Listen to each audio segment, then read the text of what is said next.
사랑하는 주님, 오늘도 주님의 귀한 말씀을 허락해 주셔서 감사합니다. 이 말씀을 통해서 주님을 더욱 알아가고 주님께서 오늘 하루 우리 삶 가운데 가야 할 바를 또한 알려주셔서 그대로 또한 순종할 수 있는 저희도 될 수 있게 도와주세요. 예수님 이름으로 기도드렸습니다. 아멘. 사사기 19에서 21장 말씀입니다. 19장. 그때는 이스라엘의 왕이 없던 시절이었다. 에브라임 산지의 산골에 나그네로 살고 있던 한 레위인이 유다 땅 베들레헴에서 한 여자를 첩으로 들였다. 그런데 그 여자는 그와 다투고 나가 유다 땅 베들레헴에 있는 친정 아버지 집으로 돌아가서 그곳에서 넉 달을 머물렀다. 남편은 그녀를 찾아가 마음을 돌려보기로 했다. 그는 종 하나와 나귀 두 마리를 데리고 갔다. 그가 여자의 아버지 집에 이르자 여자의 아버지가 그를 보고 반김에 편하게 대해주었다. 여자의 아버지인 그의 장인이 그에게 좀 더 머물다 가라고 강권하여 그는 사흘을 함께 하면서 즐겁게 먹고 마시고 잤다. 나흘째 되는 날 그들이 새벽까지 일어나 떠날 채비를 하는데 여자의 아버지가 사위에게 말했다. 아침을 든든히 먹고 기운을 차린 다음에 가게나. 그래서 그들은 자리에 앉아서 함께 아침 식사를 했다. 여자의 아버지가 그에게 말했다. 이보게, 더 있다가 가게나. 오늘 밤도 여기 있으면서 즐겁게 보내게. 그 사람은 가려고 일어났지만 장인이 붙잡는 바람에 결국 하룻밤을 더 지내게 되었다. 닷새째 되는 날에도 그는 일찍 일어나서 떠나려고 했지만 여자의 아버지가 아침밥을 좀 먹어야지 하고 권했다. 그들이 우물쭈물하다가 함께 먹고 마시는 사이 어느새 하루가 지나갔다. 하지만 그 사람과 그의 첩은 끝내 떠나려고 했다. 그러자 그녀의 아버지인 그의 장인이 말했다. 이보게, 날이 거의 저물었네. 여기서 밤을 지내는 게 어떤가? 해가 얼마 남지 않았으니 하룻밤 더 머물면서 즐겁게 보내게. 내일 일찍 출발하면 되지 않겠나? 그러나 그 여자는 하룻밤 더 머물 마음이 없었다. 그러나 그 사람은 하룻밤 더 머물 마음이 없었다. 그는 여장을 챙겨 길을 나섰고 안장을 지운 나귀 두 마리와 첩과 종과 함께 여부스 예루살렘에 이르렀다. 여부스에 이르자 날이 거의 저물었다. 종이 주인에게 말했다. 늦었으니 여기 여부스 사람의 성읍에 들어가서 밤을 지내야겠습니다. 그러나 주인이 말했다. 우리는 이방인들의 성읍에는 들어가지 않는다. 기브아까지 마저 가자. 그는 종에게 지시했다. 계속 가자꾸나. 기브아나 라마에서 밤을 지내야겠다. 그들은 계속해서 갔다. 그들이 걸음을 재촉하고 있는데 베냐민 지파에 속한 기브아 근처에서 마침내 해가 졌다. 그들은 기브아에서 밤을 보내려고 거기서 발길을 멈추었다. 레위인이 가서 성 광장에 앉아 있었으나 그들을 맞아들여 목회하는 사람이 아무도 없었다. 그때 저녁 늦게 한 노인이 하루 일을 마치고 밭에서 돌아왔다. 그는 에브라임 산지 출신이었는데 기브아에서 잠시 살고 있었다. 그곳 주민은 모두가 베냐민 사람이었다. 노인이 눈을 들어 성읍 광장에 있는 여행자를 보고 말했다. 어디로 가는 길이요? 어디서 오셨소? 레위인이 말했다. 우리는 지나가는 나그네입니다. 에브라임의 베들레헴을 떠나 에브라임 산지의 외진 곳으로 가는 길이지요. 저는 그곳 사람입니다.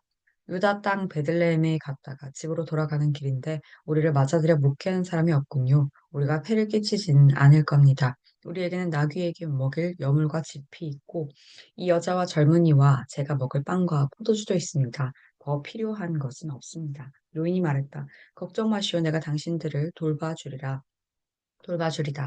성읍 광장에서 밤을 보낼 수야 없지 않겠소. 그는 그들을 자기 집으로 드리고는 나귀에게 먹이를 주었다. 그들은 씻고 나서 잘 차려진 음식을 먹었다. 그들이 쉬면서 즐거운 시간을 보내고 있는데 성읍 사람들이 그 집을 에워싸고 문을 두드리기 시작했다. 모두 그 근방의 불량배들이었다. 그들은 집주인인 노인에게 소리를 질렀다. 당신 집에 온 사람을 내놓으시오. 우리가 그 사람과 관계를 해야겠소. 노인이 밖으로 나가서 그들에게 말했다. 형제들, 이러지 마시오. 이 사람은 내게 온 손님이니 그에게 음란한 짓을 하지 마시오. 제발 악한 짓을 저지르지 마시오. 보시오, 여기 처녀인 내 딸과 이 사람의 첩을 내가 당신들에게 내놓을 테니 꼭 그래야겠다면 이들을 욕보이시오. 그러나 이 사람한테는 극악무도한 짓을 하지 마시오. 그러나 무리는 그의 말을 들으려 하지 않았다. 결국 레위인은 자기 첩을 문 밖으로 떠밀어 그들에게 내주었다. 그들은 밤새도록 여자를 욕보였다. 새벽 무렵에야 그들은 여자를 놓아주었다. 여자는 돌아와서 자기 주인이 자고 있는 집 문 앞에 쓰러졌다. 해가 떴는데도 여자는 그 자리에 있었다. 아침이 되었다. 여자의 주인이 일어나서 길을 가려고 문을 열었다. 거기에 그의 첩이 두 손을 문지방에 걸친 채 문 앞에 쓰러져 있었다. 그가 일어나시오 갑시다 하고 말했지만 대답이 없었다. 그는 여자를 나귀에 싣고 집으로 향했다. 집에 와서 그는 칼로 자기 첩의 팔다리를 잘라 12토막을 냈다. 그는 이 토막 낸 것을 이스라엘 땅 전역에 보냈다. 그리고 사람들을 보내면서 이렇게 일러주었다. 이스라엘 모든 사람에게 말하시오. 이스라엘 자손이 이집트 땅에서 올라온 이래로 지금까지 이런 일이 한 번이라도 있었으니까 이 일을 깊이 생각하고 논의해 주십시오. 무슨 조치든 취해 주십시오. 20장. 그러자 이스라엘 온 백성이 쏟아져 나왔다. 회중이 미스바에서 하나님 앞에 모였다. 안에서 브엘세바에 이르기까지 한 사람도 빠짐없이 모였다. 이스라엘 모든 지파를 대표하는 백성의 지도자들이 하나님 백성의 모임에 참석했다. 칼을 찬 보병 부대가 400개였다. 한편 베냐민 지파는 이스라엘 백성이 미스바에 모였다는 소식을 전해들었다. 이스라엘 백성이 말했다. 이제 말해보시오. 이 극악무도한 일이 어떻게 벌어진 겁니까? 살해당한 여자의 남편인 그 레위인이 대답했다. 내가 첩과 함께 하룻밤 묵어가려고 베냐민 지파의 성읍인 기브아에 갔습니다. 그날 밤 기브아 사람들이 내 뒤를 쫓아와 내가 묵고 있던 집을 에워싸고 나를 죽이려 했습니다. 그들이 내 첩을 집단으로 욕보였고 그 여자가 죽었습니다. 그래서 나는 그 여자의 죽음을 가져와서 토막 내어 이스라엘 유산으로 받은 땅 곳곳에 한 토막씩 12토막을 보냈습니다. 이 악독한 범죄가 이스라엘에서 일어났습니다. 그러니 이스라엘 자본 여러분 마음을 정하십시오. 뭔가 대책을 세워주십시오. 그러자 온 백성이 일제히 일어났다. 우리 가운데 누구도 집에 가지 않을 것입니다. 단 한 사람도 집으로 돌아가지 않을 것입니다. 우리는 기부하러 이렇게 처리할 생각입니다. 우선 제비를 뽑아 기부하러 진격합니다. 이스라엘 모든 지파에서 100명당 10명을, 1000명당 100명, 10,000명당 1000명을 뽑아 군 식량을 따르게 할 것입니다. 기브아에 도착하면 군대는 이스라엘에서 벌어진 이 극악무도한 만행을 응징할 것입니다. 이스라엘 모든 사람이 똘똘 뭉쳐서 그 성읍을 치려고 모였다. 이스라엘 지파들이 베냐민 온 지파에 전령을 보내 말했다. 당신들의 땅에서 벌어진 극악무도한 이 일이 어찌 된 것이오? 기브아의 그 불량배들을 지금 당장 내놓으시오. 우리가 그들을 죽여 이스라엘에서 악을 불살라 없앨 것이오. 그러나 베냐민 지파는 그렇게 할 마음이 없었다. 그들은 자신들의 형제인 이스라엘 백성의 말을 듣지 않았다. 오히려 그들은 이스라엘과 전쟁을 벌이려고 자신들의 모든 성읍에서 군사를 일으켜 기브아에 집결시켰다. 순식간에 각 성읍에서 칼을 찬 보병 26개 부대를 모았다. 또한 기브아에서 최고의 용사 700명을 뽑았다. 그 밖에도 양손을 다 쓰는 명사수 700명이 있었는데 이들이 물맷돌을 던지면 머리카락 하나 놓치는 법이 없었다. 이스라엘 사람들은 베냐민 지파를 빼고도 칼을 찬 용사 400개 부대를 동원했다. 그들이 길을 떠나 베델로 가서 하나님께 여쭈었다. 이스라엘 백성이 말했다. 우리 가운데 누가 먼저 가서 베냐민 지파와 싸워야 하겠습니까? 하나님께서 말씀하셨다. 유다가 먼저 가거라. 이튿날 아침 이스라엘 백성이 일어나 기브아 앞에 진을 쳤다. 이스라엘 군이 베냐민과 싸우기 위해 진군하여 위치를 정하고 막 기브아를 치려는 순간에 기브아에서 베냐민 지파 사람들이 쏟아져 나와 이스라엘의 22개 부대를 그 자리에서 전멸시켰다. 이스라엘 백성이 성소로 돌아와 저녁 때까지 하나님 앞에서 울었다. 그들이 하나님께 다시 여쭈었다. 우리가 다시 가서 우리 형제 베냐민 지파와 싸워야겠습니까? 하나님께서 말씀하셨다. 그렇다, 싸워라. 군단은 기운을 냈다. 이스라엘 사람들은 첫날 배치받았던 위치로 다시 갔다. 둘째 날에 이스라엘 백성이 다시 베냐민을 치기 위해 진격했다. 둘째 날에 베냐민 지파 사람들이 성읍에서 나와 칼솜씨가 뛰어난 이스라엘의 18개 부대를 전멸시켰다. 이스라엘 백성 곧 온 군대가 베델에 돌아와 하나님 앞에 앉아서 울었다. 그날 그들은 저녁 때까지 금식했다. 그리고 하나님 앞에 번제와 화목제를 드렸다. 그러고 나서 그들은 하나님께 다시 여쭈었다. 그때 하나님의 언약궤가 베델에 있었고 아론의 손자요 엘르아살의 아들인 비느하스가 제사장으로 섬기며 그곳에 함께 있었다. 그들이 여쭈었다. 우리가 또 진격하여 우리 형제인 베냐민 지파와 싸워야겠습니까? 아니면 여기서 끝내야겠습니까? 그러자 하나님께서 말씀하셨다. 싸워라. 내일 내가 너희에게 승리를 줄 것이다. 이번에 이스라엘은 기브아 주위에 군대를 매복시켰다.